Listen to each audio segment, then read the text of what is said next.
Hey, everybody, welcome to this episode of the podcast. I am thrilled that you are here. I would love to introduce you to Aileen Boyle. She is going to come on today and give you some awesome insights that only she can share. So, welcome to the podcast, Aileen. I'm so excited that you're here. Give us a little bit of a sense for who you are and what you're about. Morning, everybody. Tara, thank you so much for having me. So you can tell from the accent, I'm not local to you. Yes, I am Scottish and based in Scotland. And my focus now is helping women be more comfortable with sales. And it came from the fact that, I'm a woman. I used to hate selling. And then I had a few kind of revelations. I spent a lot of time helping business women, get that revenue, take their products to market, et cetera, et cetera. But there were some real sort of key moments that I noticed that were different in the way women sell. And I was noticing so many of them just hate it. They'd actually rather run away than actually deal with the sales call. And I get it because I used to be the same. And I used to describe myself as a real square peg in a round hole. And I think that kind of sums up a lot of women and how they feel about selling. I saw so many talented women really be held back by that, and their businesses were not flourishing. So having spent so much time helping other business owners, male and female, get that sales revenue they want, I pulled everything together and I really narrowed it down into a couple of things. And one of those things was that, you know what? Pricing is not for you, it's for the client. And that has been such a major breakthrough for so many women because what's the main thing they hate talking about?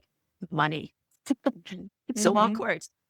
So, that's where I started. Pricing is not for you, it's for the client because you know what? Women are so good at what they do. Can I let you into the secret? The client will never be able to pay you what you're worth. So you have to price for the client, not for you. And do you know what? It's so liberating when you do that because then it becomes about how can I help you and what value am I bringing? So you end up pricing for value and not for your fee. That was a major thing. And from there, it just kind of snowballed. So I looked at the market, I looked at how women were selling, and I analyzed the whole thing and I came up, and that was the thing that got people the most talking about money. So that's where it all started. Awesome. Okay. So, that is how you developed your expertise, right? That you were in sales, you loved being in sales. Then you saw that the key problem is people talking about their pricing or how they're pricing or both. So it's a little bit of both, but it's more talking about money and talking about their pricing. But the thing with that is it comes from a couple of places. One, because perhaps they're not entirely clear on their pricing structure. And I know people have, I don't like to do fixed price. I like it to be tailored, but you still have to have some kind of structure for yourself so that you know where this piece of work's going to land. We all know that piece of work will take 2 days, 5 days, 3 months, 6 months. And you have to have an idea about what that's going to look like pricing wise. The main reason that people struggle to talk about money, though, is about, do they truly believe in the value of what they're bringing? And that comes from, I'm afraid to say, a little bit of imposter syndrome, a little bit of, it's that kind of, so it's kind of, it's $2,000 and what do you think? Huh? And people are like, and in fact, if you have a sort of self-confidence, you go, that piece of work is $2,000. And for that, you get A, B, C, D, and E, and you'll eventually, that's going to get you to where you want to be. It's better. So pricing structure and how they talk about money are so linked, but then it's linked to the actual, how do they feel about the value of what they're talking about and what they're offering? It's quite complex. There's layers that you have to strip back. Yeah, right. Well, of course. I mean, there's so many things around that. So let's talk a little bit about your business model. So how is it that Yeah. you help solve this problem for the women that you work with? So I always have a really great conversation with them. I really find out what's going on with their business, what they're looking to do for them. Because for me, any business owner, particularly women, they have a very clear goal about what they want their life to look like. And that's really important that I get to that. And then we have a conversation about what it is that they're selling. And from that, I can put together, it's based on a 90-day program that I have.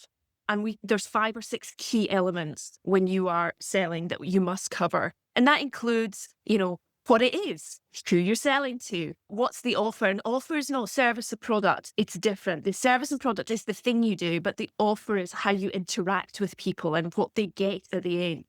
And those two can get a bit confusing for people. And once they get a clear idea, they start to plan. And really, it gives them the right tools in the right context. And the transformation is just phenomenal. It's so good. So it starts with that 90-day program. If that's too much, we can cut it down. We can chop it into chunks, because it might not be that they need everything. They just need a certain element. But that's the way it is. And that I can deliver in person, obviously for more local to me in Scotland, unless people want to fly over, and I'm cool with that, or fly me over. Absolutely. But I can deliver it virtually, of course. And that cadence is, I'll speak to them once a week for 12 weeks. And the reason it's so quick is, do you know what? We haven't got time to fluff about. We've got businesses to run. We want to get to where we want to go. We want to implement quickly. We want to learn fast, fail fast, and succeed going forward. So it's based on that 90-day program. Yeah, that's awesome. So then are you delivering that 90-day program one-on-one or in a group? So you said that sometimes you could do it like if you're doing it locally, that you work with maybe people in person, or how do you deliver it? So I can deliver both is the answer. Some people like to work just one-on-one because they don't want to share the insights of their business, and that's totally understandable. Other people like a group, and I'm just about to launch a new group in the next month for women that like that group thing. Personally, I prefer the one-to-one because I like to be able to ask all the questions, but also it's just really dig deep into things. That's the difference. The one-to-one, you can dig really, really deep, and there's just me and the person.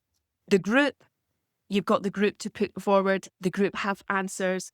That feeling of community is really strong. It comes down to the individual and what they prefer. And that's partly what happens in that first conversation. What do you like? How do you like to communicate? How do you like to be supported? And we're pretty clear on that as women, I think. Yeah, right, exactly. Awesome. Well, so this is called the Scalable Expert Podcast. So I would be remiss to not ask you about your plan to have a scalable offer. So you have the group, which is scalable, but it still takes up a lot of your time. Do you have plans to build a scalable version of this, meaning that people can maybe take and learn what they need to learn, and then there's a coaching or a Q&A element or something that allows you to build that scalable offer so that eventually you could scale it beyond your time and attention? Absolutely. This is my year. So you've really twanged something there, Tara. This year, my business has been going for 5 years. And on the one hand, I'm like, why haven't I got world domination yet? But on the other hand, it takes time. And you have to test things and pilot things and figure out where you are. And I also have 2 teenagers. They weren't 2 teenagers when I started. So that getting that balance to be with my kids is so important. So 5 years in, I'm like, this is my year. And there is just me, and I have some back office staff, absolutely. But my plan is that by the end of this year, I will have, as I say, 2 more Aileens who can actually help deliver this program. Because as you say, there is only one of me. What that will do is that will free me up to deal with my more elite clients, those people that maybe want the one-to-one, because time is everything, isn't it? But also it will allow me to do more of the speaking, etc., which will help bring the clients in. So for me this year really is about leveraging my time. And for that, I need to just put the finishing touches on a course that I can actually train people in the 90-day program so that they deliver it to my company values, and that we've got a real consistency of brand, reputation, and the type of woman that is going to be helping. I'm big on creating opportunities for women. Sorry, chaps, but I think the more opportunities that we can create for women, the more that they'll feel empowered and able to work and do all the things they want to do, and have that financial freedom as well. Because that's what I'm looking for. It really is about getting that. So yeah, that's the plan.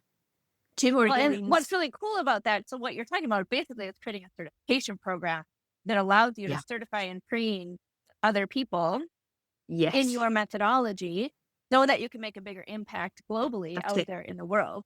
So that's Yeah. super exciting. So that's Mm. definitely packageable to package Mhm. your expertise into a certification program. But you may also consider packaging yourself as the virtual version of yourself, right? Delivering it virtually in an environment that is like, you're certifying your virtual version, like your video version of yourself. Yeah. So that's kind of something fun to think about as well. All right, No. very cool. I love that. I love Yeah. talking about like how do you take what you're doing? You are 100% correct. Is that you've got to test it. You've got to come up with your authority framework that allows you to go, okay, yep, locked and loaded. Now in 90 days, I know how to get through this transformation.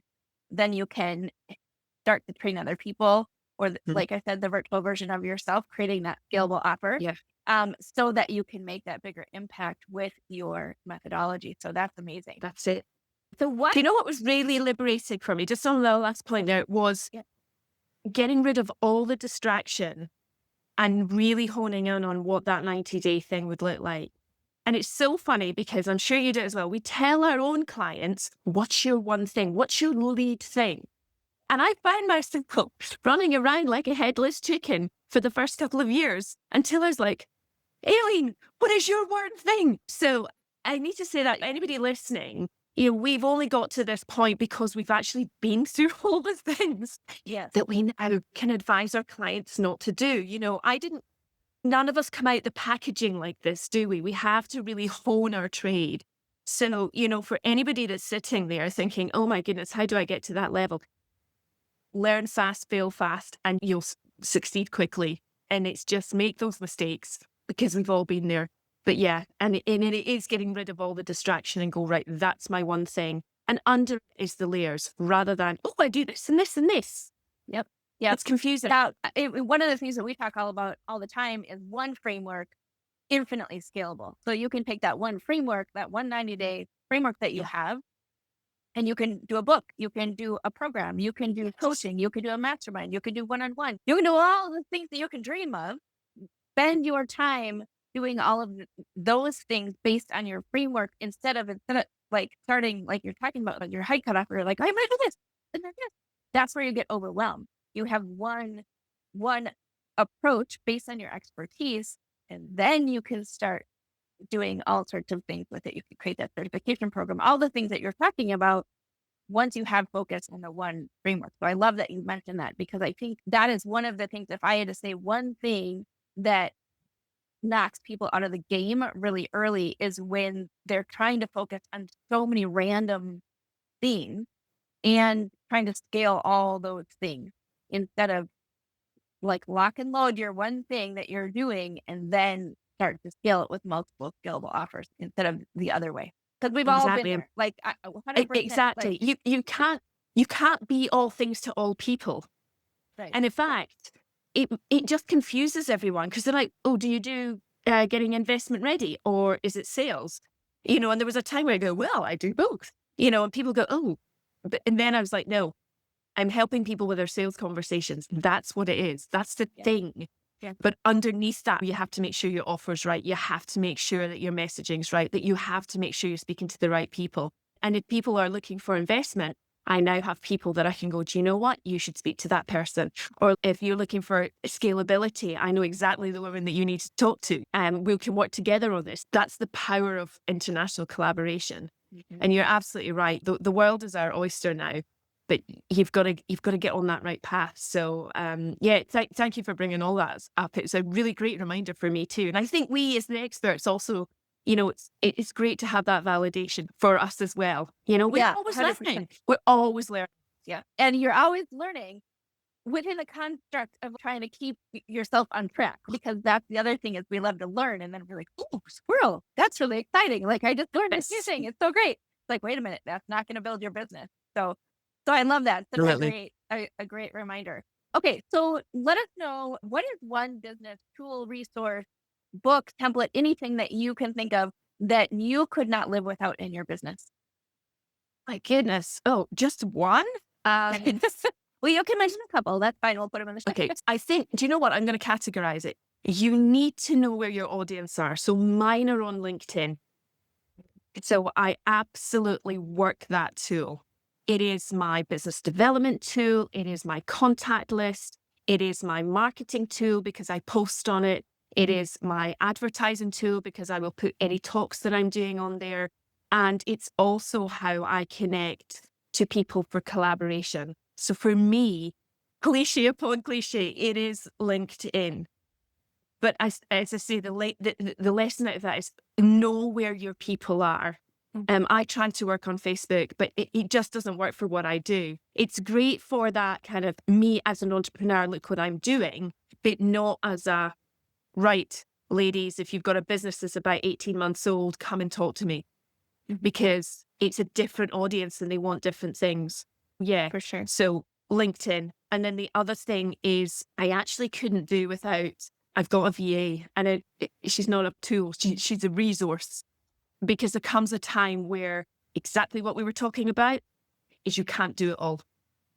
And those two things mean that if I do have what I call a shiny moment, oh, look at that, I can ask my VA, can you just investigate that for me? Because I'm like, I want to do it.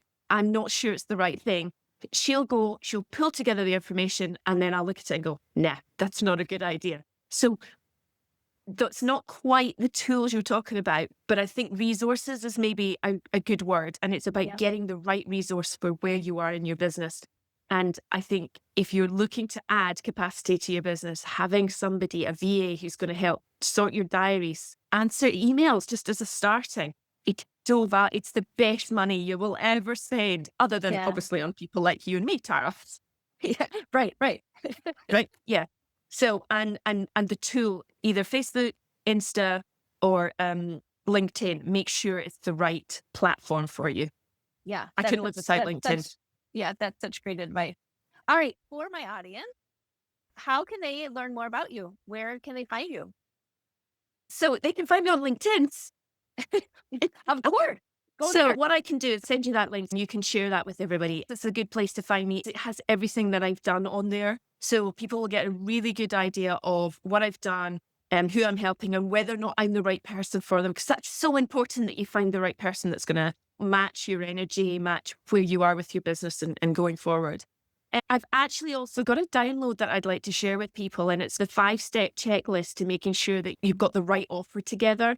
I think that if I can share that link to you, I'd really love to give that to your listeners because I think that's a really great place to start. And it just takes them through the things. Here's what you need to think about. So it's super simple, 5 steps. And even if they use it as a validation for where they are, I think that would be for. So if I can share that with you, then that would be where they can follow up with that. And if they want a conversation, please reach out. If you want 20 minutes of my time, absolutely no problem. You know, if you've got a question, ask me. And if I can't help you, I'll know somebody that can. Excellent. All right. We will put all of those items in the show notes. And she has conveniently, if you are watching this on our YouTube channel, she has conveniently put some of her information in her background.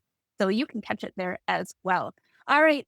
Give us the final word for this podcast. What do you have for my listeners as the thing that you want to make sure that they know? I think it's the thing I said right at the start is price for your prospect, not for you. And it's so liberating because then you turn that conversation into a value, what value and what outcomes that you're helping them with. And money just goes to one side. Yeah, very nice. Awesome. Thank you, Aileen, for being here. I appreciate you being on the show so much. And for everyone listening, have a great week and let us know in the comments whether or not you have any questions for either one of us. All right, until next time.